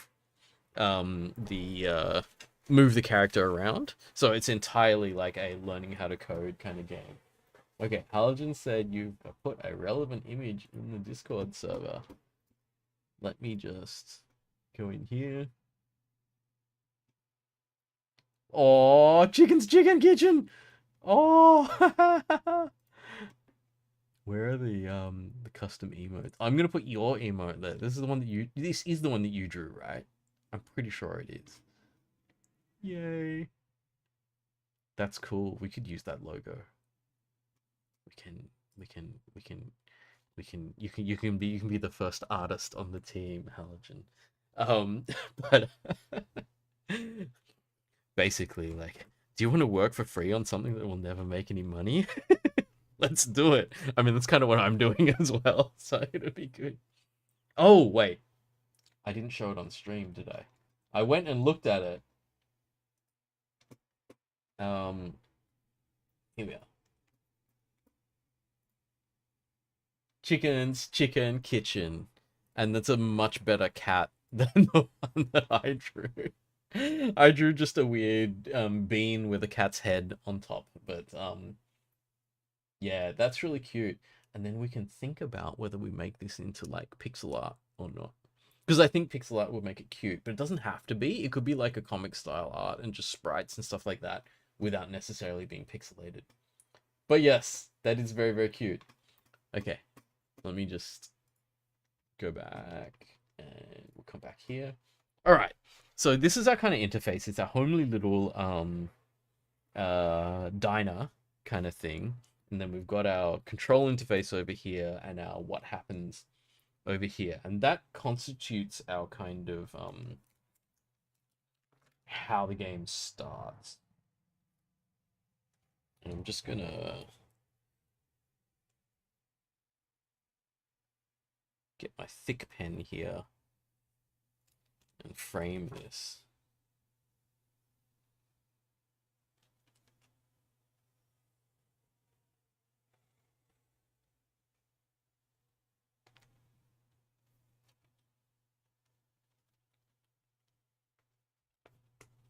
And this is our early game.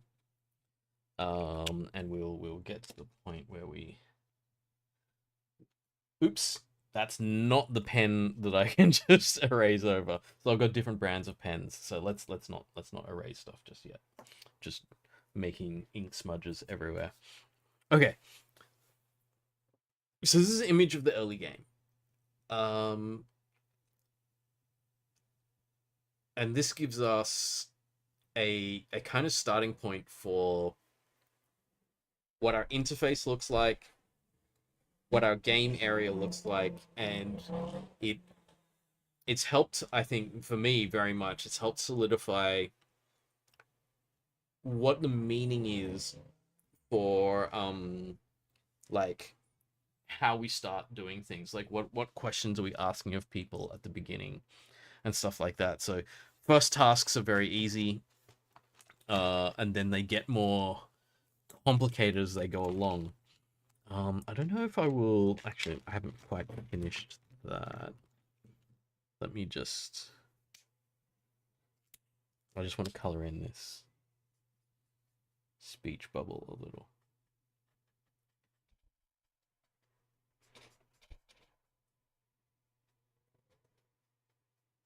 Yeah, there we go. There's a lot of fiddly stuff that needs to be thought through. There's a lot of real-time stuff that needs to be thought through as well. But, this answers a lot of questions, for me at least, about how this stuff actually works. And so this is just random, but the next thing will be to think about the sort of ongoing sequence of things. So we have our interface, but then we need to think about what we're asking people to do in this interface. All right, let me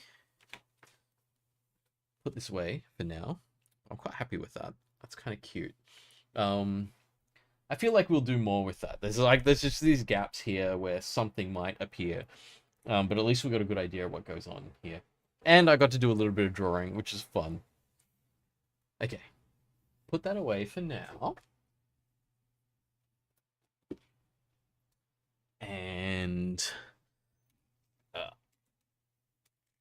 pack up a lot of my art supplies.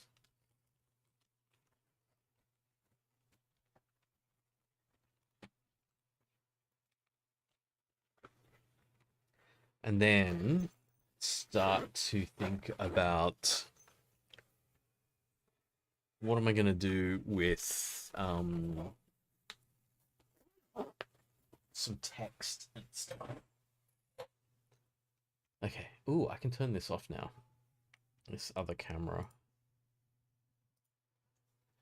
Which will get that off my desk and stop burning my phone's battery. Okay.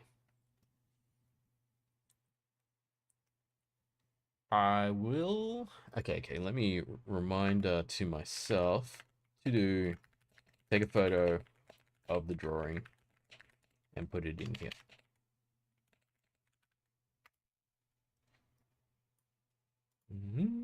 Make sure Mark remembers that by making it giant and red. Okay, so the way that we onboard onto this, let me just get rid of the...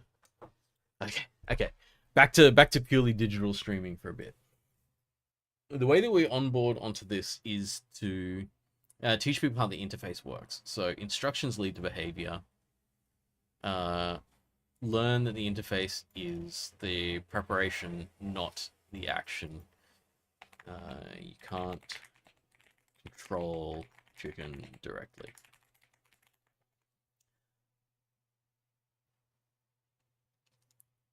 So the first couple of levels maybe don't necessarily have strong goals, or don't have goals that are difficult to solve. So it could be that we don't even have the greeting at the beginning. We just have a move right and a move left.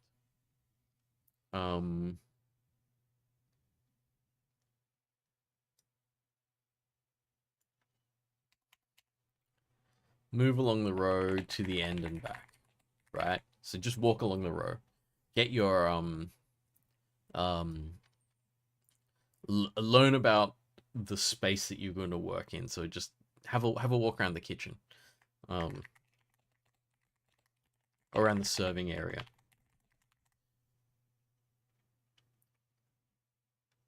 So I'm going to stop writing the candidate code because it's fiddly to put my own line numbers in and then have to edit them and stuff like that. Okay. have the name the level catwalk. Oh, day 1 catwalk. So yeah, they walk around the area. They've got move left, move right. The goal is reach.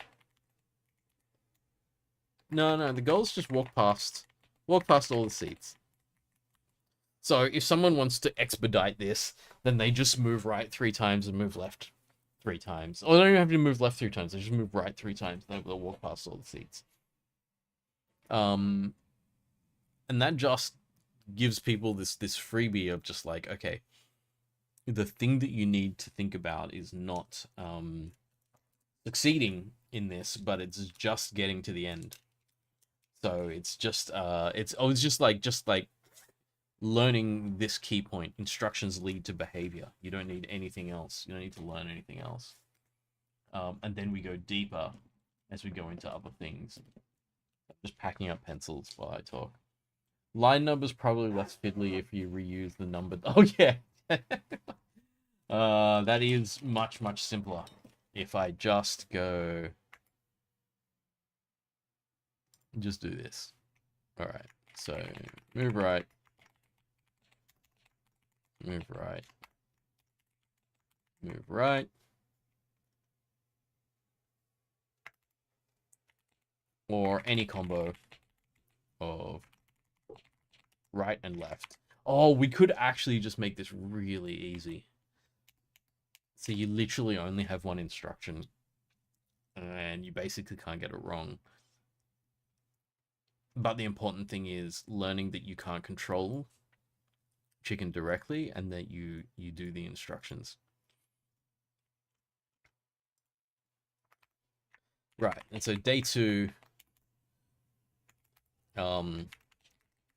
we can add, this probably isn't even day 2, this is probably still day 1, but you know, we'll sort that out later. Like at the moment I'm just doing it in days, but like I reckon it'd be multiple things during one day, and the first day is just learn movement controls.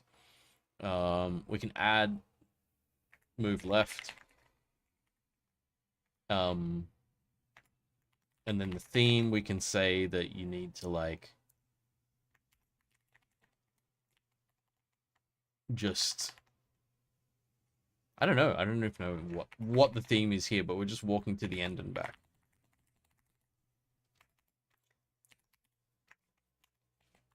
And day 3 we can start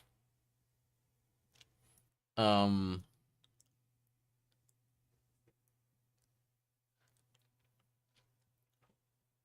trying to think about options here. Are we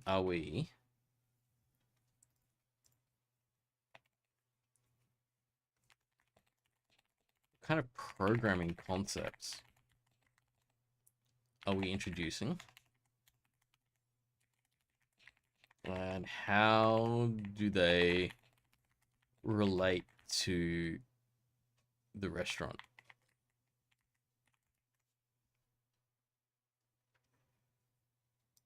So we can do variables, or we can do loops, or we can do conditions. Variable seems weird at this point because we don't have any information we need to remember. So maybe not.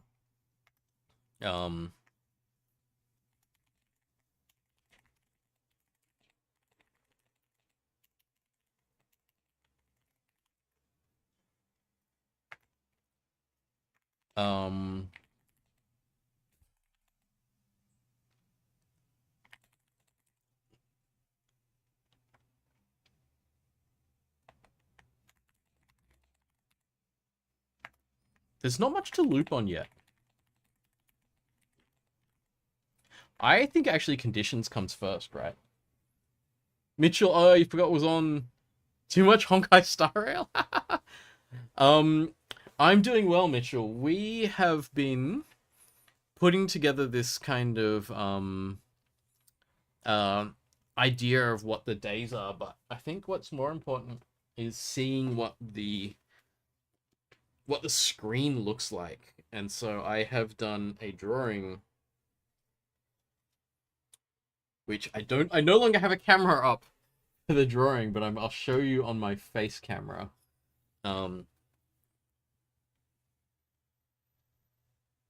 the early game looks a bit like this. You have your instructions there, and the instructions are written on like a kitchen, like a restaurant notebook kind of thing. And Chicken moves around on that grid. At the beginning, she only moves across the seats at the top there and goes to greet the customers and things. And then you have controls of whether you play or pause and stuff like that. So that's what most of the stream tonight has just been drawing a pretty picture, which has been fun. And now trying to think about uh what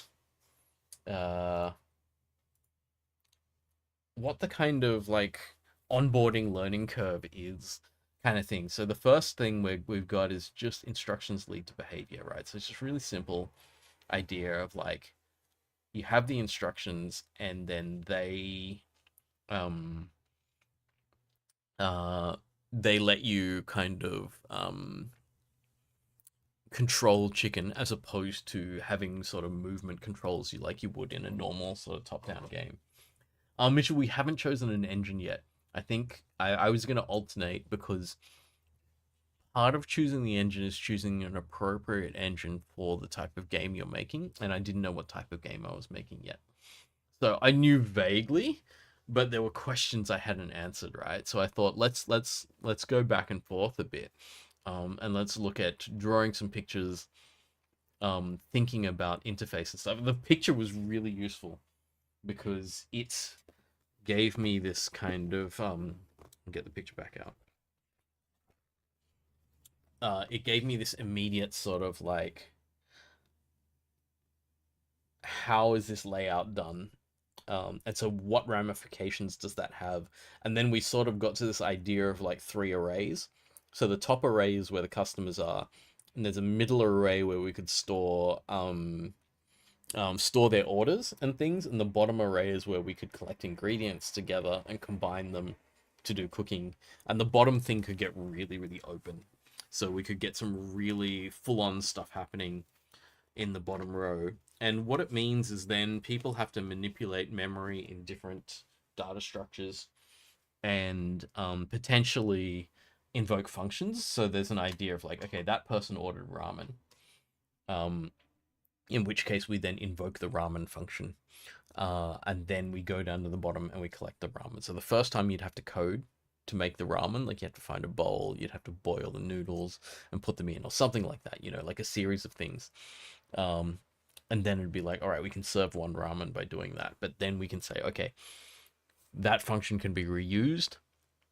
And then we can serve multiple ramen and stuff like that. So hopefully what we get is by the end of it, we get people with the idea that they can store and modify things in memory. And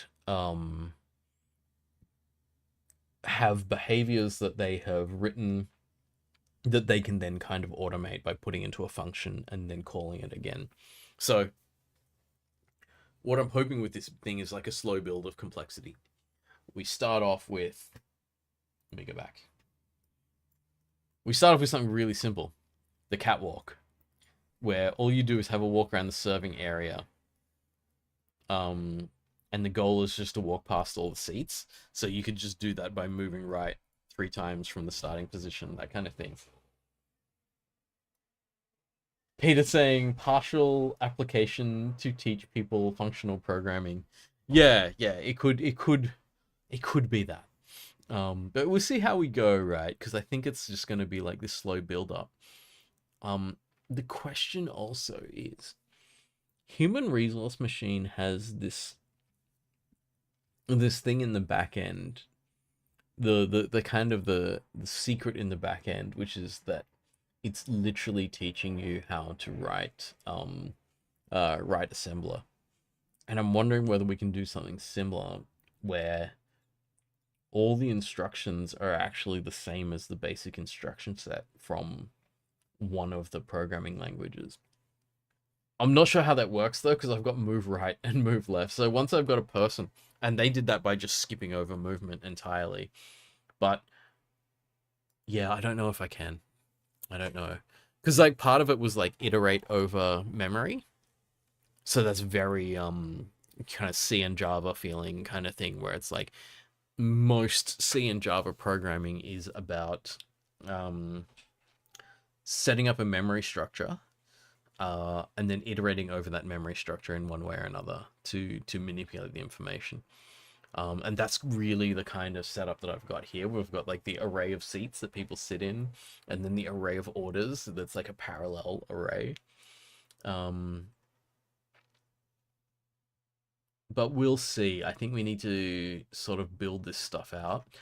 But the interesting thing is that we have this kind of visual space and stuff like that. So the next time I test an engine, I can actually go into that engine and go, can we make this in that engine? Like just this bit here, the ability to move across the rows of seats. So this implies that I need to be able to build an area that has the seats. I need to build an interface where people can select the move right instruction multiple times and put it into their instruction sheet. Yeah, all that kind of stuff. Lots to think about. Yes. It's cool because I'm just thinking about it right now and I'm wondering about how I would start coding this and stuff like that. Mitchell's asking if I determine the scale for difficulty. Not so much, but if we go back to the goal, this is to teach people how to code. So it has to be scaled appropriately so that people who know nothing about coding when they start doing this can pick it up as they go. So I think it's going to be similar to we played a bit of Human Resource Machine earlier tonight, and we saw the scale was really slow in terms of like what it showed people. I mean, it only feels slow because we're all programmers, right? If we weren't all programmers, maybe it wouldn't feel as slow. So yeah, interesting. There's a lot to think about here, and it does, now that we've drawn a picture and written some stuff down and have like a really clear idea about like what is the interface, what is the shape of the interface and the movement and stuff like that. It really solidifies a lot of like what are we actually trying to do, and it definitely makes me want to jump back into an engine and try to implement some of this stuff and see how it works. Dean says, can we create an arch enemy for chicken in the game? That would be really funny, actually. I wonder. I like some kind of narrative comedy and stuff like that. So like an angry customer or something like that. I'm not sure. I'm not sure. I have to think about it. Okay. I was wondering about doing more, but I feel like we're at an appropriate point right now, actually, to be like, okay, let me finish what I was thinking about for day 3, and then I will wrap up the stream. Haljan, speaking of narrative, you thought of an opening cutscene and backstory. Oh, very good, very good. I'm very interested to hear. I don't know if you're like if it's stuff that you can just type in right now, or we talk about it on Discord later.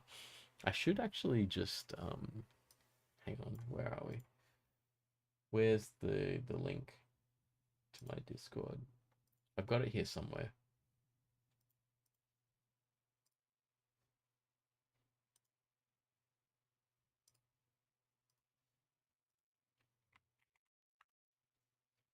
There's a link to the Discord if anyone else is interested in what Halogen's typing up for the cutscene and backstory and stuff like that, which would be really cute to have, I think. It'd be nice to have that stuff in it. Right. Okay. So let me just go back to this, and I just want to do a little bit more here on which concept to introduce first. And I think it's actually this question is kind of answering itself already. Mitchell saying difficulty could be related to recipes difficulty. Yeah. And or customer wait timer. Yeah, that could be really interesting because in these kinds of games where they're real time and you have to do stuff, the customer wait timer is a significant real time thing. In a game like this, the customer wait timer forces optimization, which is really interesting because you can have a customer wait timer that means that you must complete an order in a certain number of instructions or something, and that's really like that becomes really interesting because if you have inefficient functions, you have to go back and rewrite those functions to make them efficient. Or if you have an inefficient algorithm for like moving around to do things, like you're doing too much moving around in between doing things, then you can be right on the edge. And so it's interesting because that way, when I put these questions in, when we get to the level that optimization is what we're teaching. So I think what we have is every day, I'm calling them days, but they may not be days, every level has a thing that it teaches you how to do. And at some point there'll be a thing that's like, we need to teach you to optimize this code. Then we figure out, we do some analysis of different possible solutions to this problem and go, okay, that thing took 18 instructions, this thing took 25 or something. So the cutoff has got to be like 19. And it's be like, any of these solutions are not the most optimal, but this one is. If the person can find the most optimal solution, then they solve this puzzle the right way. So yeah, could be interesting. I'm just saying we get access to faster tools later, which get people to go to their old code, make it more efficient. Yeah, it depends if we want them to refactor or not. Actually, I think we kind of do. But the cool thing is we can get people to save functions. So what they can do is the first time they create a piece of food, they can be like, all right, this entire program that you had for creating this piece of food is now something you can call on later. So you can name it and invoke it. That way we make it so people don't have to repeatedly write things. And again, we're going to have to teach people how this works as we go along. But then the funny thing would be, you use your function, it's not efficient enough. So you got to go back and rewrite it. So we can unlock an advanced version of an old day that you did, where it's like, okay, here's the thing that you did before to say cook the ramen and deliver it. Now it's a really busy day and everyone wants the ramen. So figure out how to cook and deliver the ramen fast enough that you can actually deal with the flow of customers. And then after that, you can use that function better. So we can kind of teach people the optimization process and stuff. I can see all of this kind of fitting together, but it's also a long way in the future. We don't even have an engine or a framework to work in yet, and or having built our setup. Yeah. Mitchell, yeah, he's saying good to refactor because if they get it first try, there won't be much coding. Yeah, totally. And this can go deeper. Like you can actually end up with like putting challenges in front of people that it's not apparent how much you can optimize them. So you can write what you thought was optimal code, and it actually won't entirely be optimal. So looks is saying there should be a plot. Yeah. And I think Halogen's actually working on that at the moment. So it could be, yeah, we'll figure out why the chicken is in a kitchen, developing this restaurant, and then it can be this continuation of like, why is this restaurant being worked on, and where are they going with it? Something I have to think about, since movement is explicit, is what happens if you try to do an operation while in the wrong row. Yeah, if people forget which row. I mean, one thing we could do is just let it play out. So let people see what they've done wrong. Because when I played Human Resource Machine earlier and I made a mistake, it was interesting to watch that mistake happening and then see what happens. Sinister corporate underhand dealings. It's like Stray. I haven't actually played Stray. It's been on my list for ages, but like, there's too many games in the world at the moment. I just like can't play them all. Okay, so conditions are like check if there's a customer at a seat. I actually think that this is the one. Highly likely the conditions is the one that we do first, because there's no reason to remember anything yet, and there's not much to loop over yet, but we can do checks. And then we can build the next thing after that.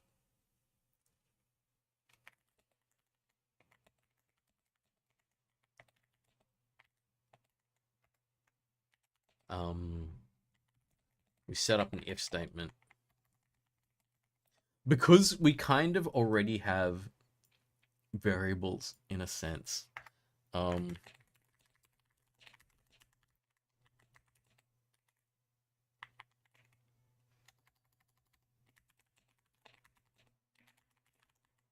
So we kind of already have an array.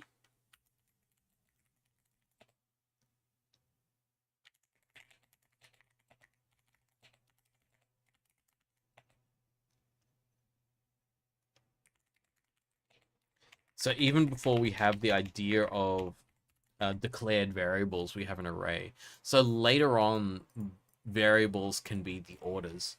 They come in and we can say, all right, create an order, put this information on it, store it in a memory location, that kind of thing.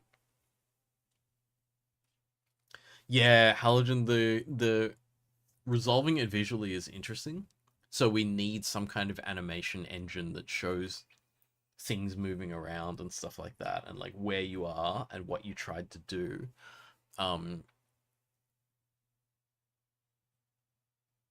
So we'll need, yeah, some kind of animation for each kind of action that you do, whether you're writing something down, picking something up, or putting something down, that kind of thing. Then we kind of get to this point of like, how fine-grained is our instruction set at that point? Read from memory, write to memory kind of thing. So you could have something interesting where you pick up a dish and you thought you were bringing it to the customer, but instead you're actually in the orders area or you're in the prep area. And so when it says deliver to customer, you just throw it on the ground and it smashes. And then you have this idea of like, oh, there are different locations I can be in, and I can't just give to customer until I'm actually up the counter. That kind of thing. Yeah. So I think this is first, and then this is second. And then deeper variables happen when orders happen. So okay, so long-term learning plan is first instructions, then if statements, then loops, then variables, something like that. And so this would be over the course of like, I don't know how many levels, but more than 4, but somewhere around there. Yeah, I think that's good. And then the key will be, how do we teach all of these things? But also, how do we get the basics? How do we actually get the engine running that can do this? Okay. Next steps. Title? Heading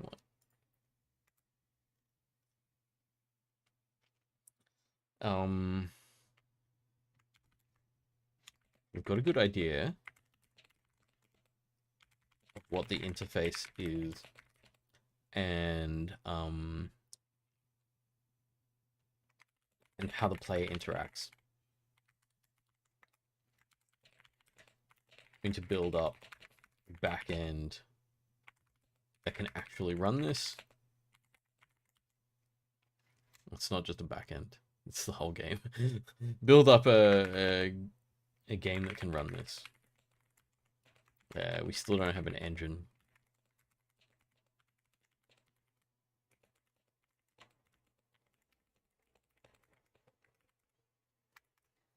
Right, so this is still up in the air, and I think the next thing to do is to check a couple more engines.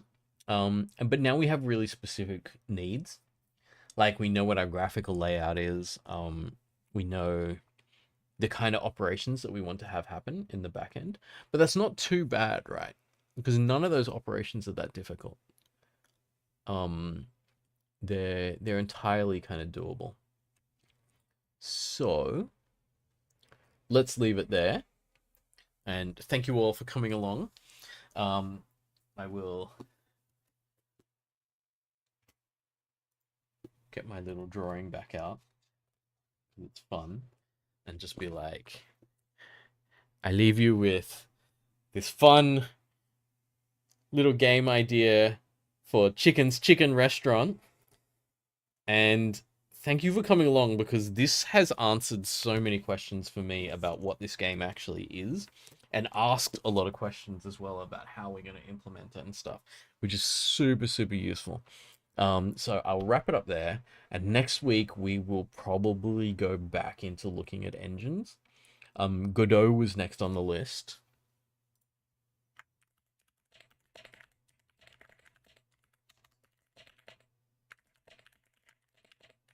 And the difference, I think we'll see an interesting difference between Godot and Love 2D. Because Love 2D was an API framework, not a game engine. Whereas Godot is a full-on game engine, which may have the ability to just do, you know, we can have a 2D screen and we can just move things around, rather than having to, like, you know, pick coordinates and actually do it all in code. So it'll be interesting to see the difference. Yes, so people saying see you next week. Oh, Mitchell's gonna go back to that. Did I get Castoris? I did get Castoris. What happened? I won her 50-50, which is good. And I got her light cone early as well. I think it was like 40 pulls or something. So it's pretty good. Thanks, Halogen. Yes, it was fun. I actually quite enjoyed that. And also, I knew that I needed to do it right. And when I did it, I found my thoughts clarifying amazingly. So I found that, like, design thinking was immediately kind of like certain things narrowed down to like this kind of truth, and other things opened up to this kind of like, you need to solve this somehow, and that's really good. So we got some really good ideas going in tonight's session. Alrighty, thank you all for coming along. Oh, you won the 50. Yeah, you kind of do need the light cone, Mitchell, because it's like there is no light cone for it, but there probably will be in the future. So, you know. Anyway, we don't need to turn the whole stream, well, not the whole stream, but into Honkai Star Rail chat. But yes, I will see you all soon. See you. Oh wait, next week. I check. No, yeah, I am. I'm going away for a little while, but I think next week I am still in the country. So I'll probably be streaming next week. If I'm not, if I'm busy and I need to like get ready and stuff, then I won't. But I will definitely be taking a break afterwards, unless I decide to hop on stream from like from overseas just for a little bit, just to say hi. I don't think I'll bother. If I'm overseas, I probably just won't. But yeah, I'll let you know when the streams aren't happening and when they come back on again. So I will see you all soon. Have a good one. And thank you for coming along and helping me draw a pretty picture and do some design work. See ya.